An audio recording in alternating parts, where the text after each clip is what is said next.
Setting it up.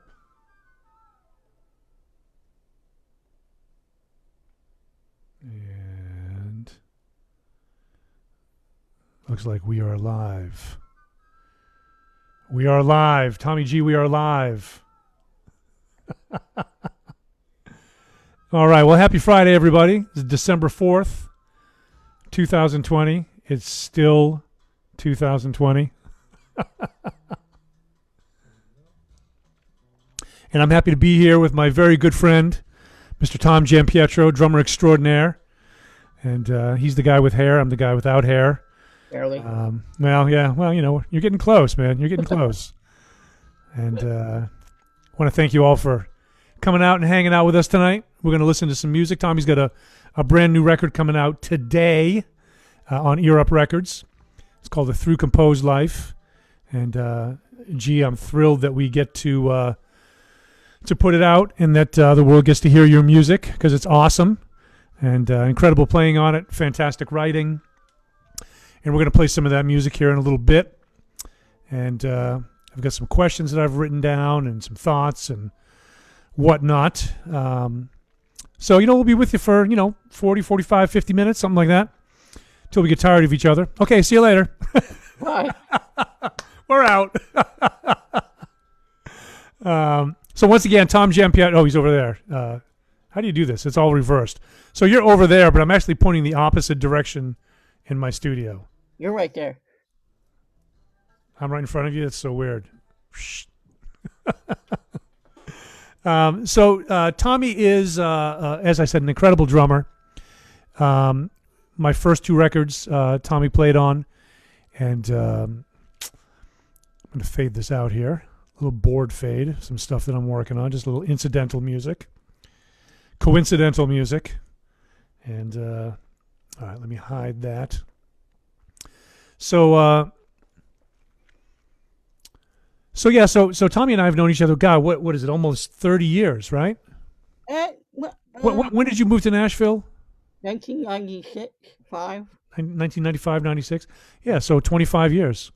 Because it'll be 30 years for me living in Nashville in January, which is hard to believe, And I must have been born here. You have my life. And so when you and I first met, I remember very clearly, man, the day that we met. It was after one of the jam sessions that I used to run over at Bean Central, and. It was either Bean Central or the Owls. I think it was Bean Central. It was even before that. It was, the Owl's Nest? No, the other place. Near the bowling alley. It was near the bowling alley. We have a bowling alley? You did, yeah. Come on. It wasn't the Owl's Nest. No. We met at the place near the bowling alley. Okay, that place near the bowling alley. I remember the next day. I don't remember that night because we actually didn't meet that night. I remember you called me the day after the jam session. And you said, hey, man, I'm new in town. I just came here from Miami. And I was at the jam session last night, and you guys stopped, and I didn't get a chance to play. But, you went to playing some duets. And I remember without hesitation, like we hadn't even met. I said, absolutely. Come on by. And, I was living on that other house a couple miles from where I'm living now. And I remember you brought your drums around the back of the house and open up the door, and you had some drums that you were lugging in, and so we put them in the basement room, and you got everything set up, and I remember you said, well, what do you want to play? And I was like, I don't know, what do you want to play? And you're like, I don't care, and I can't remember which of us said, well, let's just play. And I remember from here, it was a lock. Yeah. And I remember we just spent probably hundreds of hours, man, playing duos. And then we did that trio record with Mel Deal, the guitarist who lives here, Melly Mel, and called Trio Music, which is also on Ear Up Records. But I have these cassette tapes of us doing duos, and it's crazy, man. I mean, all that music that we played together, and we would hang at Bongo Java and drink coffee all the time, and Bill Fanning was here also, and we also, we all did a lot of playing together. You are one of my very first musical soulmates that I ever had, and I'm so grateful for you calling me that day out of the blue and just getting on the phone and taking a chance to connect, and you've been, one of my deepest and dearest friends, since that day. And just feels like we've known each other for 1,000 years, and Some years are longer. Some years are longer. Yeah, some years feel like 2020, and but so Tommy, for those of you who are just tuning in, drummer Tom Giampietro is my guest tonight in the studio. He's got a beautiful new record called A Thru-Composed Life that came out today on Ear Up Records. You can go to earuprecords.com and check it out. And we'll play some of that for you. And hey, look at that! Steve Grismore's on here. Jonah Rabinowitz is checking it out. No, Jonah? Jonah's on here, yeah, from the W.O. Smith School. Ryan Midd is on here. Cord Martin, what's up, Cord? Rick Drum, hey, Rick Drum.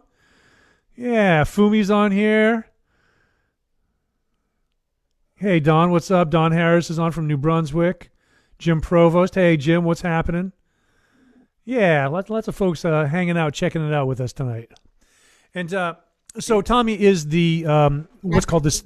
Yeah. What's that? Green tea. Yeah, of course it is. Yeah. Yeah.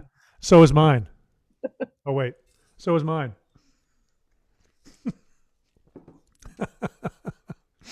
So, Tommy, you are the what's called the technically the senior lecturer at the University of Mass Amherst. You're not really a senior, but I think it's a position. It's a title of that position. Yeah, senior lecturer. And, you also teach drum set there. You've been there for how many years now? This is my 11th year. 11 years, okay. And my colleague Felipe Sales started the same day, and we also had a Bill Fanning connection. Ah, okay. All right. Yeah, Bill Fanning, the amazing trumpeter. And, Ginny Armstrong. Hey, Ginny Armstrong, what's up? Ginny is saying it was the Sutler. She's right. She's right. It was at the Sutler. That's right. Yeah. Thank God. Yes, that's right. The bowling alley was right next door and downstairs. That's right. I remember that. I remember one night we were playing there, and I went across to just hang out at the bowling alley for a minute, and I remember it was really smoky down there. But I remember Raul Malo was down there from the Mavericks, and he was bowling with some friends, and we probably got a little drunk, hung out for a bit. Then I did some playing with the Mavericks for a while. And I had the Maverick saxophonist on here last week, my good friend Max Abrams. We chatted it up for a bit. Well, let's, I would love to just briefly kind of go over some of the liner notes of the record, talk about where you recorded it. I see on here also that you thanked a number of the UMass Amherst jazz students for their help along the way, and that the project was funded by the UMass Amherst College of Humanities Fine Arts Project Funds and Research Support Funds. So that's fantastic. And I'd like to if you're okay with it, I'd like to read the quotes from the folks that are on the record and share that with everybody. So why don't you tell us first who's on the record? What consists? It's called Tom Giampietro Trio +1. The bass trio is Jonathan Kreisberg on guitar. Jonathan and I knew each other from University of Miami. And then Gary Versace on organ, and he and I met that day. And then Ingrid Jensen came and played trumpet on 4 of the tracks. Great. So it's kind of like half. So she's the +1. She's the +1, yes. Right on. Okay, so we asked them to provide some quotes for the website and whatnot.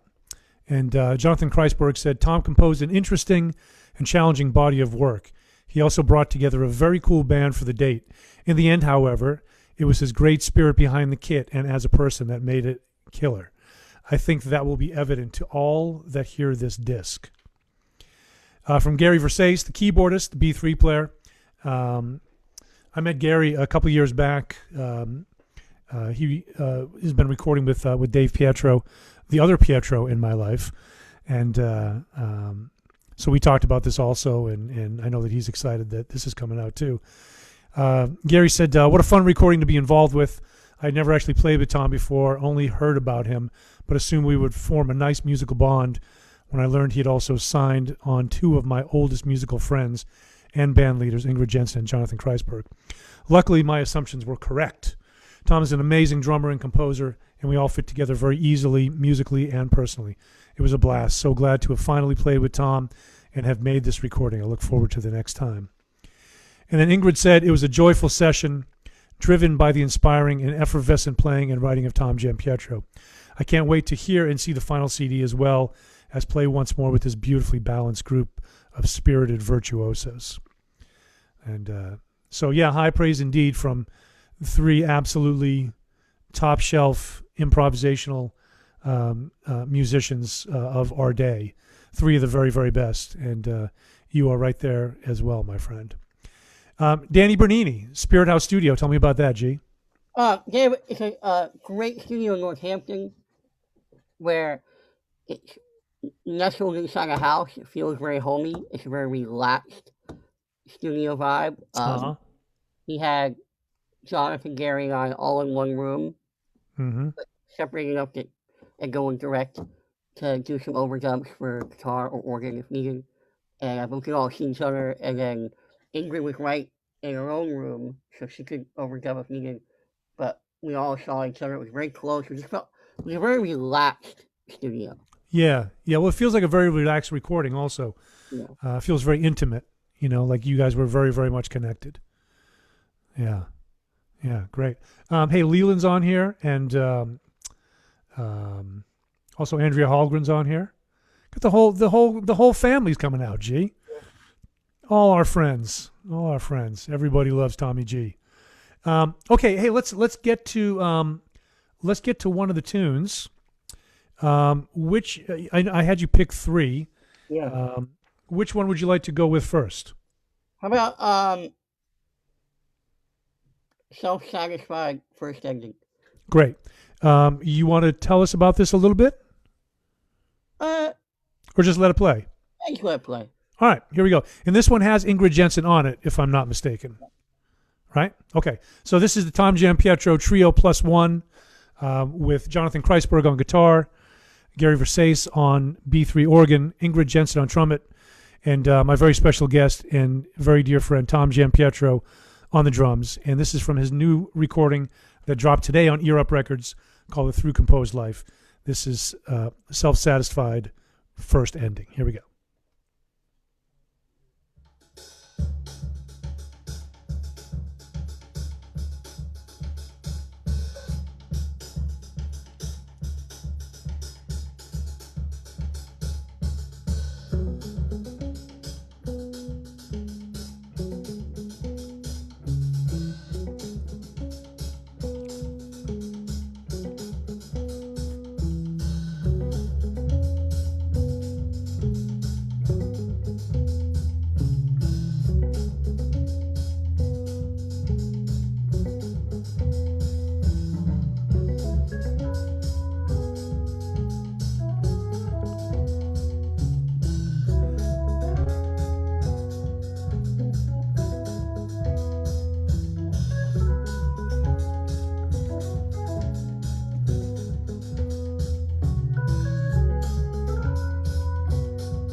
I love that line Ingrid's playing.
Ah, beautiful, man. Really, really beautiful. What a great tune. Self-Satisfied First Ending off of a Thru-Composed Life by Tom Giampietro, my special guest tonight on In the Studio. Tommy is a incredible drummer teaching at the University of Massachusetts at Amherst. So, gee, I'm curious, when you hear this music back, and I know obviously that you've listened to it a number of times, of course, but when you hear it back, like now, when you hear it back, what do you hear? What opens up for you? What are some of the things that kind of capture your attention as you're listening to it now? I mean, you're obviously more familiar with it than I am. So I'm interested in some of the things that you're hearing. I think, and I'm happy about this, and I hope it comes across, even though, other than Jonathan years and years ago in school, I hadn't played with them. I hadn't played with him in like 30 years. And, and, but it kind of sounds like a group, a band playing together. Very much so. And there was there was a joyful camaraderie in the studio. It was a really relaxed, fun session. Uh, it was a lot of laughing, and which was a great thing. And I think I hear that in the music. It sounds comfortable. And I know sometimes comfortable could be a bad word, but I think comfortable is a good word. Yeah. And like a that's what it sounds like to me when I listen back. Yeah, it seems like everybody was at ease. Yeah. And it seems like you picked the right people for the right music. And does it feel familiar to you? Like, so I know that when I'm working on stuff, because I listen to it so much, I have to, record it, edit it, blah, blah, blah, do all the legwork on it. I end up getting familiar with some of my own recordings, like solos and things like that. Are you at that place yet on this recording where you you sort of know what's coming up, and like solos lines are familiar to you and all? Yeah, for the most part, yeah. Yeah. I like that. That's something that I think, and you probably experience this too with your students, that has kind of gone by the wayside a bit. Knowing full records. Like when we were growing up, like we didn't have access, like we didn't have everything right here at our fingertips. We had to actually really dig into the music that we had, whether it was cassette, CD, album, whatever it was. We didn't have an unlimited supply, and so we had to get to know records, and so I like it when that happens. I mean, it doesn't happen as much anymore, I don't think. What do you think? Oh yeah, and I'm going to take this moment, if any of my UMass students are watching. Which, if they're not, they get an F. No, stop watching YouTube. That's like a little joke between me and my drummers, because, not that YouTube is bad, but they'll watch, half of a video, and it's about repetition where, it's a cliche, but we think of the music as a language, and you learn that by repetition, and as you said, we didn't have access, so I would keep the same record in my car for months on end. And it's almost transcription by osmosis. And I think it's really important for learning music to just find some records that you love and repeat them till you're sick of them. You know? Yeah. Then you know them, and then they become, again, use that word, comfortable. Right. What year was this recorded? 2014. 2014. So it's been about 6 years. Yeah. And well, it sounds and feels like it was recorded last week. I mean, it's fantastic. The engineer did a great job. Yeah. The mixing, the mastering, all sounds fantastic on it. I love the trumpet sound. I love the warmth of it. It's got a real depth and a real warmth to the sound. I love the lines. I love how everybody is interacting. Again, it's just a beautiful record. I hope you guys will check it out. It's called the Thru-Composed Life by Tom Giampietro. So, G, I've got some questions, and although we won't probably get to all of them, I'd like to get to some of them. And but I wrote out a bunch of stuff. Again, we've known each other for 25 years. We've been on the road together. We've recorded together. We've hung. We talk almost every day on the phone or by text. One of the things I love so much about our conversations is that we'll call each other and we won't even say hello. We'll just launch into it. Whatever it is, we'll just launch into it. And it just makes me laugh, because I know that when I see your name on my phone, I'm like, okay, here we go. And so we've been through it together. One of my favorite moments with you was years ago when we were coming home from tour, and the keyboard player Chris Walters was with us, and I think we just dropped him off. Yeah. Might have been D.C. or something. It was, we were driving all night. Boston. It was Boston. Or was it Boston? He was flying out of Boston.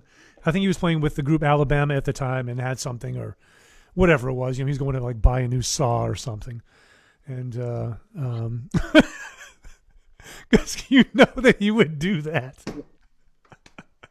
So we dropped off Chris, and we had my minivan that we were driving. What was like a 1989 Villager, I think it was. This is like, I don't know, this is like early 2000s. And I remember that Derek Jones was playing bass. And so you were like, well, man, when you get tired, let me know. I'll get a little caffeine, because I remember you weren't drinking coffee at the time. You said, I'll get a Frappuccino. I'll be good to go for a few hours, And Derek was in the back. He was completely snoozed out. And so I remember it was about 4:30 in the morning. And I was like, okay, man, I said, I'm getting tired. Let's get you a Frappuccino and we'll switch drivers. So we come back to the car. I remember you pulled the driver's seat up, and I had the Frappuccino, and I was just chilling. So I shook up the Frappuccino, opened it, and you had started driving already. And so I waited till you get on the highway, I shook it up and opened the thing and handed it over to you, and you're just looking at the road, and you go to shake it. And they had those Frappuccinos have that wide mouth on the top, right? And man, that shit went everywhere. And we were so punchy by that point also. I mean, we were so, because we had been on the road for, I don't know, a week and a half or something. And so we were so punchy anyway. And you're laughing and I'm laughing. We're both crying. And like Frappuccino is dripping off of our windshield. Everywhere. It's in the heater. It's on the steering wheel. It's on us. It's on the side windows. And it was the winter. Like we couldn't like just roll down the windows, And I remember thinking, because you were laughing so hard, I remember thinking like, breathe, man, breathe. Like I was thinking you were going to die behind the wheel. Just laughing so hard. But that is one of my absolutely favorite moments, man. Just, just the surprise of that. And it was just us that shared. Because I remember we were laughing so hard. And Derek kind of wakes up from the back and goes, hey, guys, what's up? Which, of course, just put us over the edge also. He went right back to sleep. That's right. And the van smelled like coffee for weeks. I had to go to a convenience store because I had Frappuccino. I had to like change my pants. Yes, everywhere. Yeah, there was none. He was like maybe like a half a sip left in the thing. Oh man, we had some fun on that one. And then we were out with Felix also and Pat. Oh yeah, and, that was really fun too, man. We had some great times together, man. You are a great friend, and I love you dearly. And I'm so happy to be with you tonight and releasing this record. So let's get to some of the people's questions first, because there are a few here. So Doug Cormier asked. Doug is an old friend of mine. We went to high school together. We actually played in the sousaphone section together at Spalding High School in Rochester, New Hampshire. And we put him through hell. Sorry, Doug. I mean, sorry, not sorry. It was fun, but we still put him through hell. He was asking, do you prefer an intimate studio setting or a separated spaced studio? Intimate every time. So did you guys have isolation in that studio? Well, Ingrid was isolated. Just Ingrid. She was right in front of us. Yeah. Yeah. The way we did it, we were isolated. I think Jonathan went direct, so he could, if he had to overdub a line or something, he could. But we were right intimate, it was almost like being in a club. And and even the way that, even though Ingrid was in another room, she was looking right at us. Yeah. And I prefer an intimate studio setting every day, every time, if possible. Yeah, totally. Sometimes you can't get that, so you have to work around it. Like we could go around. I was in a whole different building. I remember right? that actually. Yeah, lucky for you. Yeah. So, but to answer his question, if the group and the music allow it, I'll go intimate. And that's one of the reasons I like the Spirit House studio. I'm like, oh, this feels intimate. Yeah, yeah, If you're trying to create that sort of intimate camaraderie with your group and get that comfortable sound, intimate setting every day. yeah, yeah. Um, yeah, because you guys have to be listening on an extraordinarily high level to create music like this. This is not like just some funk tune or a little pop ballad or something. It's intricate, deep spirit music. And I agree. I much prefer an intimate setting. It's hard, if there's an acoustic bass, of course, to have everybody in the same room and get the separation you want. But because Gary was playing B3 also, it was easier to get that, to have everybody in the same room, I would imagine, in the same proximity as each other. Yeah, so it was cool that way. Yeah, Even years ago in Nashville, I did a record with David Peterson, country, like old yeah, school country singer. yeah. We did an album in the round, like the fiddles were next to each other. Oh, yeah. Dennis Crouch was standing right next to me playing bass. Yeah. To the point where I only had to use one earphone because everyone was around us. Mm. You know, Just to balance out the room. yeah, just Yeah. to make sure I could hear a few things like Sure. vocal, but and it was so much fun. And we achieved that with this record to a certain degree because we Right. were around except for the trumpet. But Yeah. then it felt like we were around. Yeah. Yeah. And in the mix is such that it really sounds like Ingrid was in the same room. Yeah. It's really a beautifully engineered record also. Leland Nakamura says, "Hey Tom, did you write with this particular instrument? Easy for me to say. Did you write with this particular instrumentation and slash lineup in mind?" Yeah. I didn't start writing. I don't know if I should admit this, but I didn't start writing until they all said yes. Oh, interesting. Yeah. I Interesting. heard that sound, was hoping the three of them would say yes, and then when they did, I started writing. So for definitely with them in mind. Those Yeah. exact people. Say the last part again. With those exact people in mind. Yeah. Oh, And fantastic. I don't know if I recommend, waiting until the people say yes to write. Uh, but some of the UMass students who helped me out were my testing. I would have them come in and play a tune just so I could just Yeah. to and so some of them there was I would email them, you gotta come to my office, you gotta try this tune, because it was getting down to the wire because I did wait until everyone said yes. Yep. Yeah. Another one. I think this is from Jenny. She's using Steve's Facebook page, Steve Grismore. But Jenny Armstrong, I think Jenny's asking, did you do a few multiple takes? Did you do a few multiple takes of some of the tunes? I think what she's asking is, did you do multiple takes of some of the tunes? Yeah, Interesting sentence. Did you do a few multiple takes? Yeah. I like that. No, Jenny. I'm gonna pay for that comment. Jenny, You are. get me next time I go to Iowa. Well, yeah, like the first tune was quite a lot of takes. So we're getting used to each other. Then some of the takes are kind of one take, but some stop and start. But Yeah. everyone was so into it, and the engineer was so great, it doesn't sound like it. But they were kind of one take. Then there were a couple tunes where it was one take, so it was very tune dependent. Gotcha. Brian Martin wants to know, how did you go about approaching Gary? You mentioned that the session was the first time you two had met.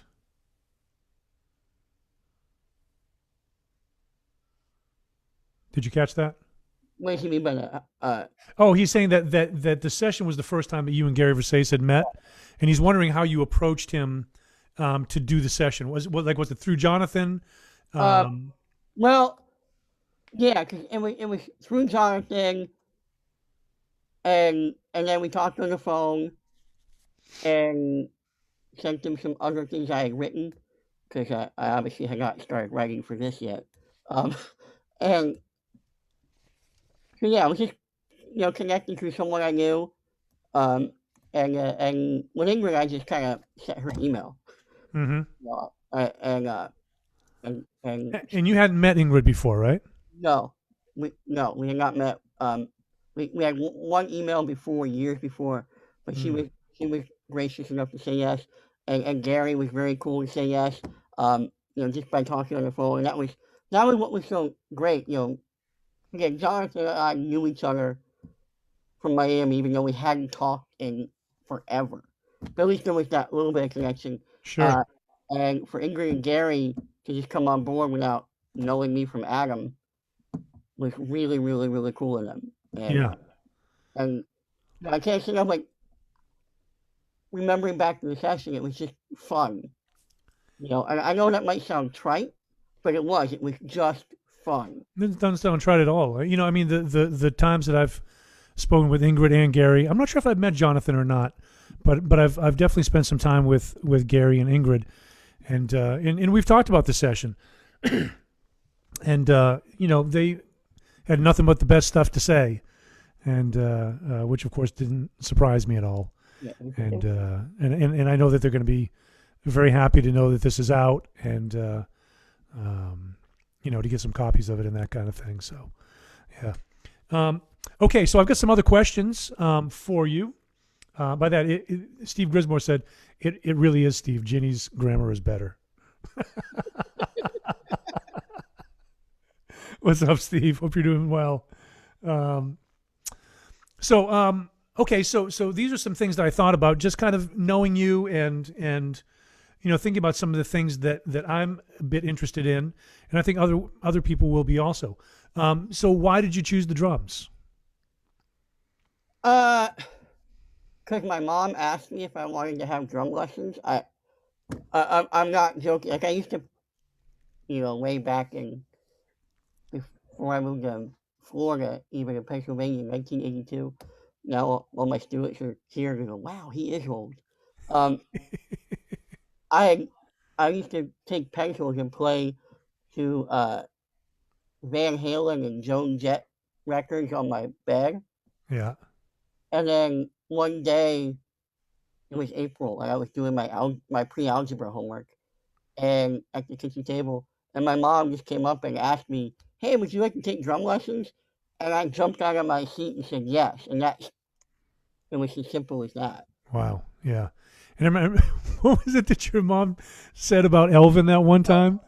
So I'm pulling up my stories here this bit, where my mom, I'd only been playing 3 months, Uh-huh.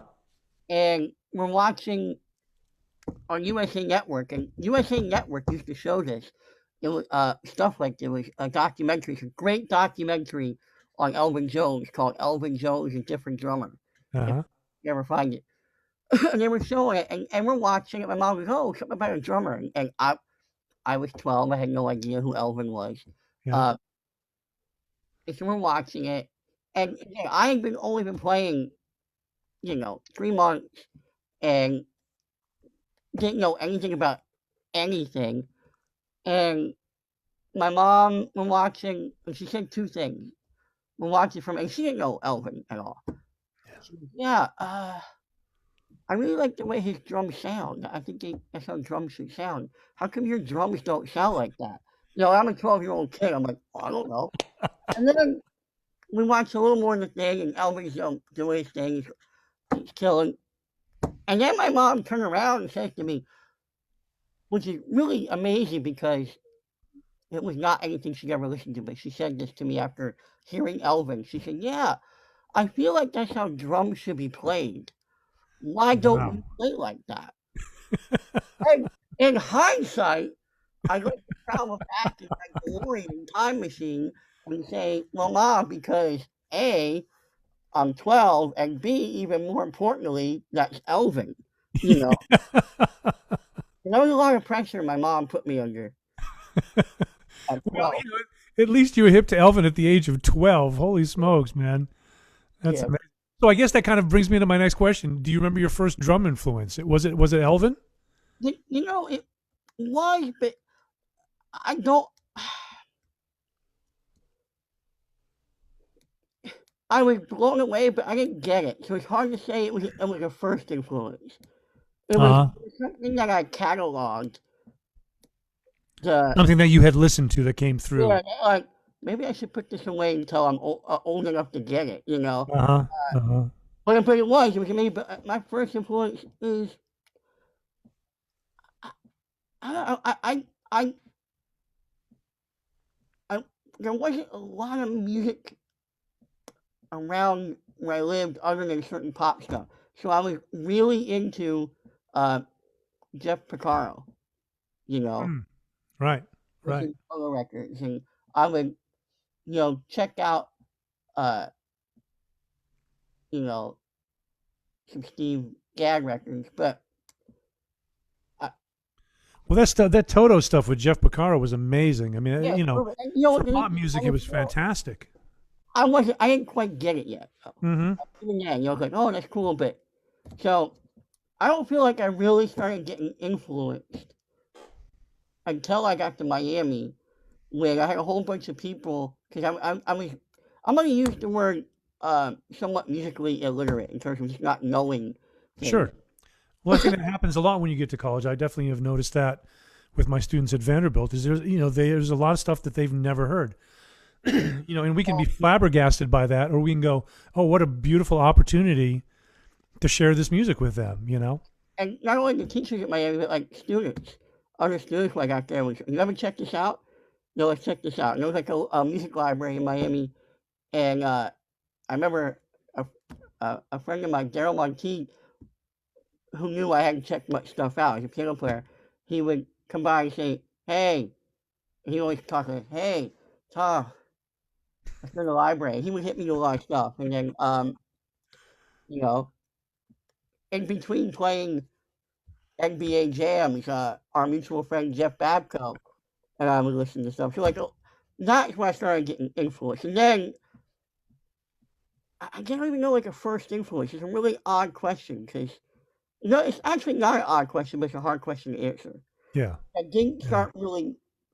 Let me put it this way: I wasn't open to influences until I got to college. Yeah. And so when you got to college, was there a particular drummer, um, or even two, who when you heard them, when you sort of heard them, not just listening to them, but really heard their music, that kind of spun you around 180 degrees? Tony Williams, Hmm. um,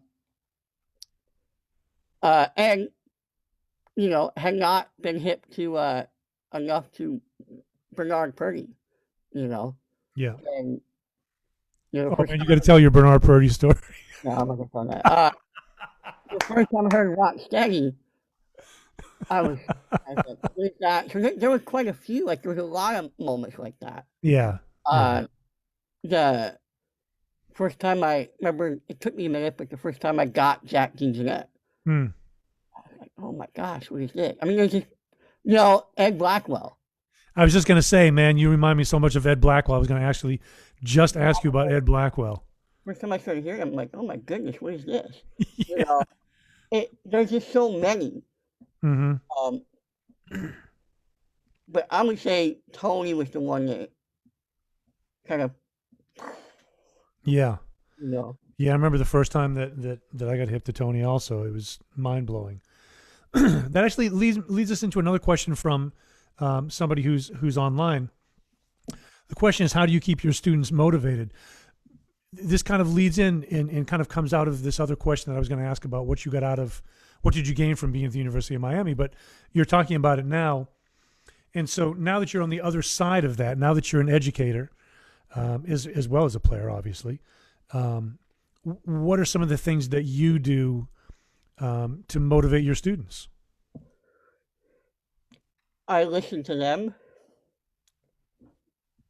to see what they're thinking. Uh, I try to meet them where they are, Mm. so that I can then try to open them up to some things. Like I had peers and teachers at Miami opened me up to some things. Sure. Um, I think the main thing, and if any of my drum students are watching, they're probably rolling their eyes, going, "What's he talking about?"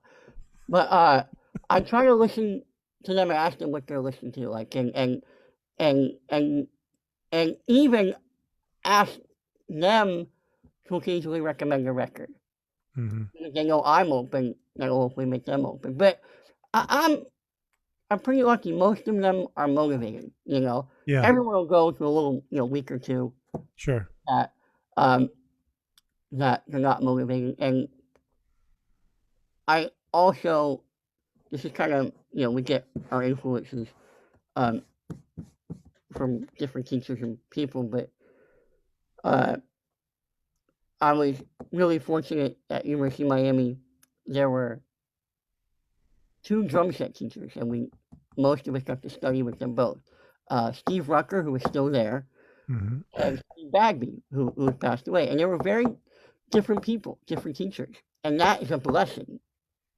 Uh, and so I try to stay open that even though I have an arc of things I want to cover, I can move around the arc based on where I see a student is. I can have a lesson that goes completely off the arc and goes, this way. Um, uh, and I try to strike that balance. But man, I think the main thing teachers need to do, besides doing what we at least believe in our heart is best for the student, is listen to the student Mm. and and try to communicate with them that while it's really important, it's not life or death. Mm. There was a, I don't know how to phrase this correctly, but because I think when you kind of shake that sort of over seriousness away out of it, Yeah. you actually will be more motivated because you wanna get in there because now you're like, oh my gosh, life isn't hanging on this. Mm. And I'm gonna say something that people might not like, but it becomes only music, but that becomes a beautiful thing. Right. No, I agree. And Yep. I even, and they look at me funny. I'll say, yeah, I want you to take 4 days over winter break and don't even listen to music. Mm-hmm. Let it go away and then come back to it. Yeah. It's actually a good thing once in a while. Yeah. I remember we've talked about that over the years, and that's Yeah. this certainly has given me permission to do that from time to time also, and it's great. And sometimes we need a break from it. Yeah. Absolutely. Hey, Leoko's on here also. There you And, go. she said to send you a little push. What she said is that you are a true educator with a little heart by it, and I agree with that. Yeah, I think my mom's on here also. Hey, I don't Mom. think she can comment on here, but hey, Mom, love you. Thanks for the jelly you sent. Gee, if you ever need some jelly, she'll send some to you. It's great. It's amazing. So one of the things you're talking about here too kind of segues me into another question about your time at University of Northern Iowa, in particular under the tutelage of Dr. Bob Washut. And I visited you up there, drove 700 miles each way for your senior recital, Graduate. your master's program, graduate recital. And Steve Grismore is up there, and Ginny Armstrong's up there, and Chris Mertz. And you had a great group of friends and mentors up there. And so I'm wondering if you could talk about the importance of mentorship, not only with people that you've had, but now you are a mentor to many of the students at UMass Amherst as well, where you teach. Oh, it's huge. At Northern Iowa, it was, Dr. Bob Washut and Chris Mertz. Those were the two cats I most studied with, got beat up by. Not, they didn't actually beat me up, just in case. But they were both mentors who have now become friends. Uh-huh. And at that time, they were mentors, and they did exactly what I just said. They listened, Mm-hmm. but at the same time, knowing when to say boom. Yeah. And both of them were just, just super people, super educated. I can't say enough about my time there. It was Yeah. like a little oasis in the middle of nowhere. Sure. It was just a beautiful thing. And I would say studying with Chris and Dr. Washik, Chris Mertz and Dr. Washik, that's where I, for better or worse, learned to write. Like, that was what I was going to do, and they both, like, grilled me on that. Yeah. Like, crazy. Yeah. And, I some of the things I wrote in this record came out of things I learned from both of them. Mm-hmm. And so going back to mentorship, it's really huge. But I also, I think it has to be a natural thing too. Yeah, of course. Not I talk with a lot of students here about going to grad school or just moving to a town, and like I was talking to a student today about this. But you have to go visit, and not every place is right for everyone. Mm-hmm. But when I went to audition at Northern Iowa and I met them, I was like, yeah, I'm going here. If they take me, I'm going here. Like, I knew right away that I wanted to be where they were, what they had to offer, and the people they are. It's not just about what they can teach you how to play or write. It's about them teaching you how to be a person. And that's a very important part of mentorship, even in musicality. Yeah. It's about being, and I learned a lot there. Well, it seems to be a really big part of your life also. You're very methodical. And you're very much a people person. You've always been that way. You've always valued friends and excuse me. You've always valued friends and the people around you, and and you are a great listener. There's no question. You're a great listener. Sometimes I don't think you're paying attention on the phone. I'm like, hey, are you there? And you're like, yeah, I'm just listening.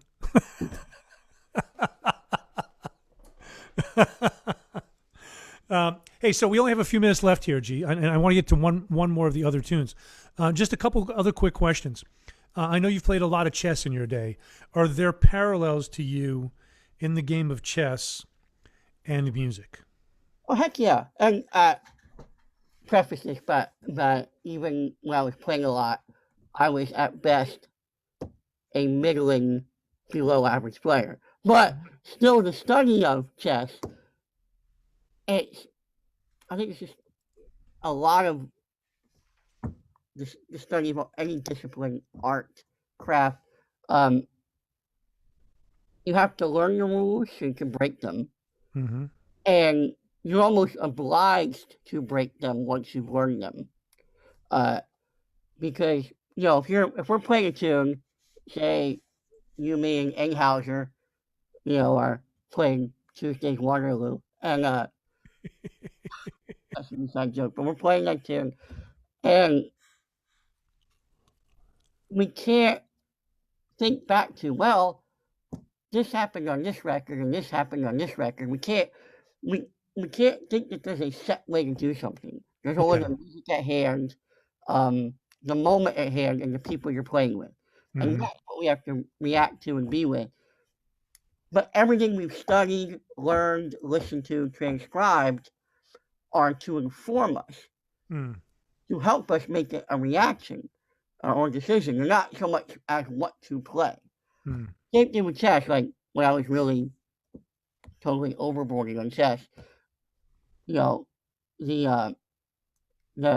phrase was you have to play the board. Too many chess players are trying to learn all the rules, and they're going to try to play by the rule. Well, you're not supposed to put your knight on the rim of the board. But then you look at the great players, and they're putting their knights everywhere you're not supposed to.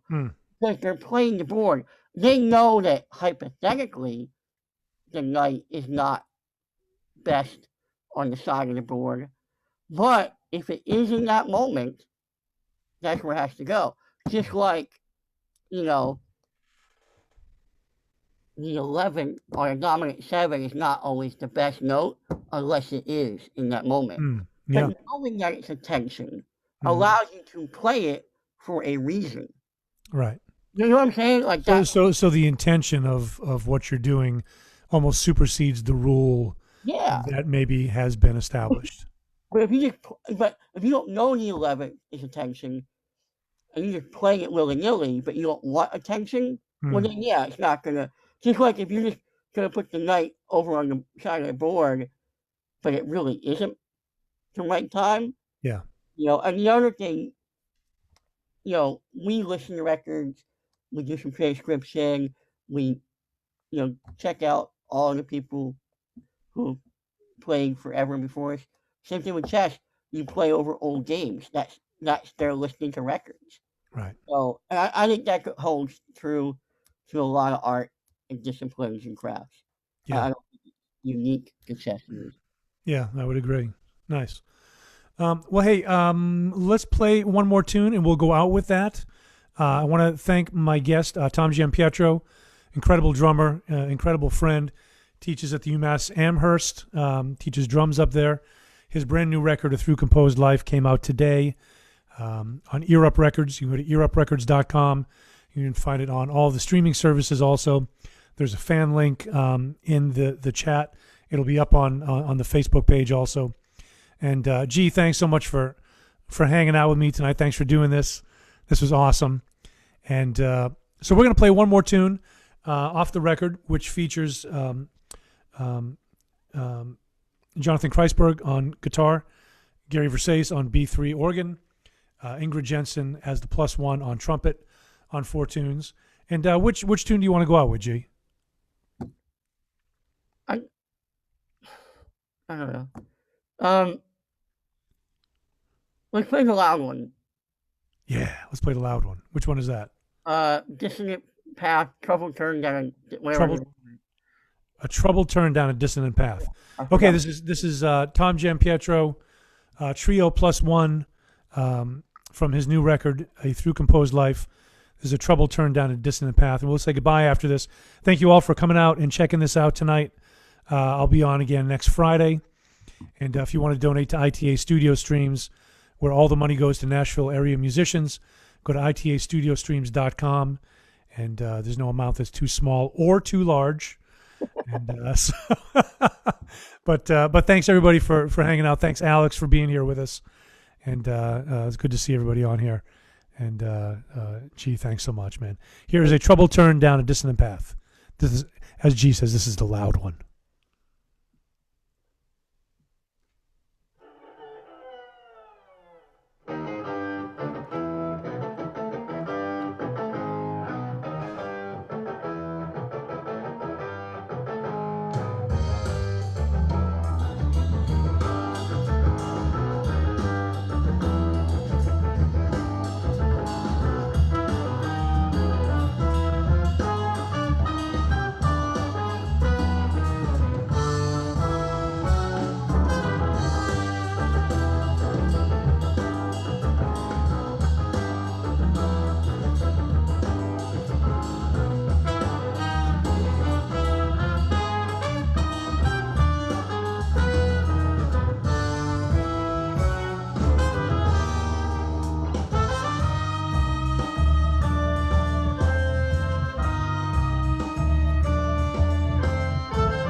Check the chat, G.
Oh, beautiful, man.